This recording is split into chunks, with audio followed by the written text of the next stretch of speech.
Ireland is an exciting and prosperous place to live. It is scenic, lively, natural, and embraces diversity and change. For many, living here, Ireland offers opportunities to study, work, travel, relax, and become the person we are called to be. In other words, we can have life and have it to the full. Sometimes, though, we meet challenges. We struggle and suffer. Family and friends and local supports can carry us through much of this pain. But sometimes even that is not enough, and we can feel empty, lost, and alienated from what should be a fantastic life. One of the blessings in Ireland is the gift of faith that has dwelt amongst us in various shapes and guises since St. Patrick brought it to our shores. And despite decline in traditional practice, Christian faith is still evident today in homes, communities, parishes, schools, and really wherever 2 or 3 are gathered. Viktor Frankl asserted that humans have an inborn desire to search for meaning in life.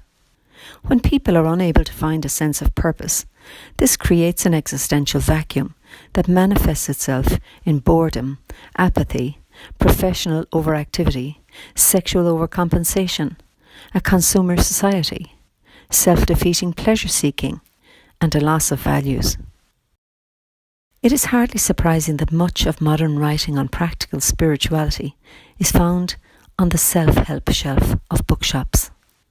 There's a strong emphasis on the self, with a confidence that the self can generate a state of perpetual happiness.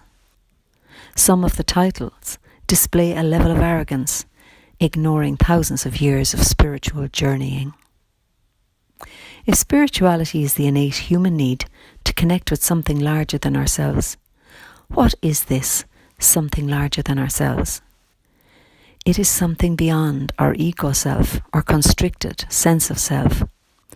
It's commonly defined as having 2 components, the vertical and the horizontal. The vertical component, something sacred, divine, timeless, and placeless. A higher power, source, ultimate consciousness, or any other language the person prefers, desiring to be connected to and guided by this source. The horizontal component is being of service to our fellow humans and to the planet at large. These 2 components generally point to 2 journeys the spiritual person makes: the journey inwards to the very depth of one's being, and the journey outwards to the world and the community. In religious terms, there's also a 3rd journey, which is the journey with others, companions who share the journey and act as mentors, teachers, helpers. They're called chaplains.